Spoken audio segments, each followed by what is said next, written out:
ત્યારે ધોકા દેવા પડે તો હું ધોકાઈ દઉં. ધોકા કોના માટે ઉપાડવાના, કોની સામે ઉપાડવાના, શું કામ ઉપાડવાના? એક તો એ ધારાસભ્ય મતલબ તમામ સમાજનું પ્રતિનિધિત્વ કરે છે, સાથે એ રાજ્ય સરકારના મંત્રી છે, મતલબ સમગ્ર ગુજરાતની જનતાનું પ્રતિનિધિત્વ કરે છે. કોઈ સ્પેસિફિક સમાજનું પ્રતિનિધિત્વ થાય કે ધોકા શું કામ ઉપાડવાના, કોની સામે ઉપાડવાના, શું લેવા ઉપાડવાના, અને સાથે સાથે શું તમને ભારતની ન્યાયિક વ્યવસ્થા, આપણું બંધારણ, ન્યાયતંત્ર, પોલીસ તંત્ર કે સરકાર ઉપર વિશ્વાસ નથી?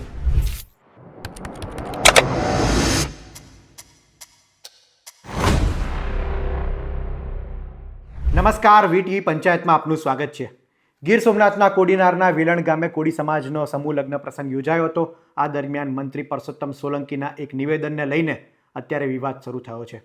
પરસોત્તમ સોલંકી સમાજની વાત કરતા હતા. સમાજના યુવાનોને સંબોધીને તેઓ કહેતા હતા કે કંઈ પણ જરૂર હોય મારો સંપર્ક કરજો. મારું ઘર એ ભાવનગર, ગાંધીનગર અને ઉના ત્રણે ઠેકાણે મારું ઘર છે.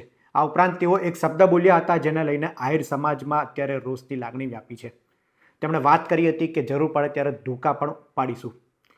તેમણે કોઈ સમાજની કોઈ વ્યક્તિને વાત નહોતી કરી, જનરલ જ આ પ્રમાણેની વાત કરી હતી. પરંતુ આ નિવેદનને લઈને અત્યારે આહિર સમાજમાં રોષ વ્યાપ્યો છે અને આ રોષ હવે ખુલીને સામે આવ્યો છે.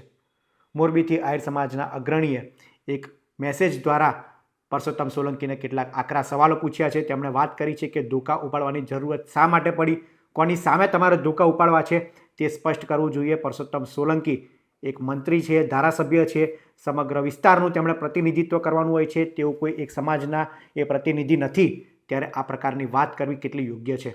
આ ઉપરાંત તેમણે મુખ્યમંત્રી ભૂપેન્દ્ર પટેલ, નાયબ મુખ્યમંત્રી હર્ષ સંઘવીને પણ સવાલ કર્યા છે કે શું સરકાર એ ભાવનગરથી ચાલે છે. પહેલાં સાંભળીએ પરસોત્તમ સોલંકીએ શું કહ્યું હતું. ભાષણ તો બધા રાજકારણીઓ કરતા, બધા વાતો કરી અને ભાગી જતા હોય, પણ એમાંનો હું નથી. જરૂર પડે ને ત્યારે ધોકા દેવા પડે તો હું ધોકાઈ દઉં. મને કોઈ મર્યાદા હોતી નથી. હું કોઈ રાજકારણ કરતો નથી, રાજકારણ આવડતું નથી. દુખીને અમે દુખી.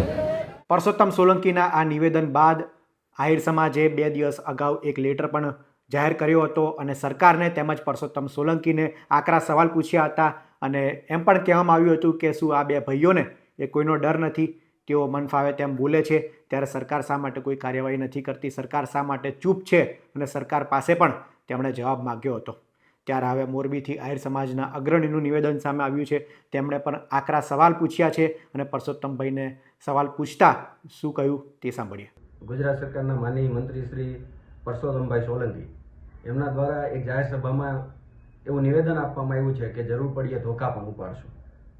તો જે કંઈ મેટર ચાલી રહી છે, આહિર સેના પ્રથમથી જ એ મેટરમાં બે સમાજ આમને સામને ન આવે એ માટેનો પ્રયાસ કરી રહી છે. આપે પણ અમારા આહિર સેનાના જુદા જુદા મિત્રોના વિડીયો જોયા જ હશે.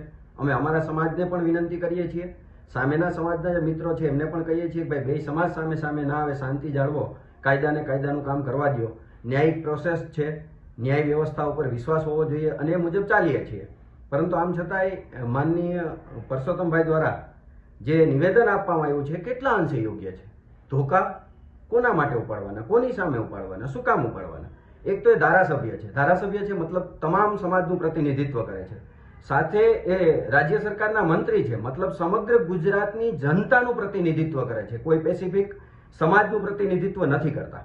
આવી વ્યક્તિ જ્યારે આવો શબ્દ બોલે છે ત્યારે ચોક્કસપણે પ્રશ્ન થાય કે ધોકા શું કામ ઉપાડવાના, કોની સામે ઉપાડવાના, શું લેવા ઉપાડવાના, અને સાથે સાથે શું તમને ભારતની ન્યાયિક વ્યવસ્થા, આપણું બંધારણ, ન્યાયતંત્ર, પોલીસ તંત્ર કે સરકાર ઉપર વિશ્વાસ નથી કે માટે તમારે ધોકા ઉપાડવાની વાત કરવી પડે?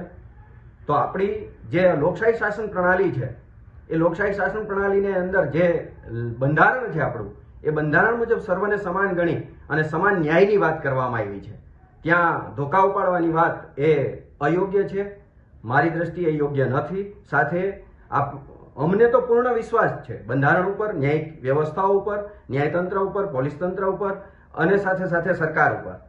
તો સામે પરસોત્તમભાઈ જે શબ્દો બોલી રહ્યા છે એ ક્યાંક કોના માટે બોલી રહ્યા છે એ સ્પષ્ટતા કરવા માટે અમે પૂછી રહ્યા છીએ કે કોની સામે ધોકા ઉપાડવા છે.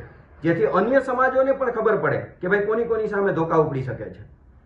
કારણ કે આ સરકારના મંત્રી દરજાની વ્યક્તિ જો આવી વાત કરે તો ક્યાંક બંધારણ, ન્યાયતંત્ર અને સરકાર બધાએ વિચારવું પડે અને અમને પૂર્ણ વિશ્વાસ છે કે આ બાબતે પણ યોગ્ય નિવેદન. જ્યારથી બગદાણાનો વિવાદ ચાલી રહ્યો છે, નવનીત બાલદિયાને ન્યાય અપાવવાની વાત હોય ત્યારે હીરા સોલંકી, પરસોત્તમભાઈ સોલંકીનું નિવેદન અને તેમની વાત એ સતત ચર્ચામાં રહે છે. નવનીત બાલદિયાને ન્યાય અપાવવા માટે પરસોત્તમ સોલંકી, હીરા સોલંકી એ લડત લડી રહ્યા છે. બીજી તરફ આહિર સમાજ પણ એ કહી રહ્યો છે કે જ્યાં સુધી એ જયરાજ આહિરનું નામ એ ફરિયાદમાં નહોતું આવ્યું ત્યાં સુધી અમે એક શબ્દ બોલ્યા નથી. પરંતુ સામા પક્ષે વારંવાર આ પ્રકારના નિવેદનો અને આ પ્રકારની રેલી અને આંદોલનો શું દર્શાવે છે ત્યારે સમાજમાં વૈમનસ્ય ના ફેલાય તે જરૂરી છે. પરંતુ પરસોત્તમ સોલંકીના નિવેદન બાદ હવે આહિર સમાજ એ ખુલીને સામે આવ્યો છે અને પરસોત્તમ સોલંકીનો વિરોધ કર્યો છે. આગામી સમયમાં આ મુદ્દો ક્યાં સુધી જાય છે તે જોવું રહ્યું. જો કે પરસોત્તમ સોલંકીએ કોઈનું નામ નહોતું લીધું, કોઈ વ્યક્તિ કે કોઈ સમાજનું નામ નથી લીધું, પરંતુ અત્યારે મુદ્દો એ ચર્ચામાં છે. નવનીત બાલદિયાને ન્યાય અપાવવા માટે એક તરફ કોળી સમાજ લડત લડી રહ્યો છે, બીજી બાજુ જયરાજ આહિરના સમર્થનમાં પણ શરૂઆતમાં કેટલાક આહિર સમાજના યુવાનો એ નિવેદન કરતા હતા. સોશિયલ મીડિયામાં પણ તેમની પોસ્ટ એ આવતી હતી, તેમના વિડીયો એ ચર્ચાનું કેન્દ્ર બન્યા હતા. ત્યારે હવે આહિર સમાજના લેટર બાદ હવે આ મામલો બગડે નહીં તે બંને સમાજે ખાસ જોવું રહ્યું. આ અંગે આગામી સમયમાં શું થાય છે તે જોવું રહ્યું. આ અંગે આપનું શું માનવું છે તેમને કોમેન્ટમાં જરૂર જણાવશો. આવા જ ઇન્ફોર્મેટિવ વિડીયો માટે વીટીવી પંચાયત જોતા રહો. ધન્યવાદ.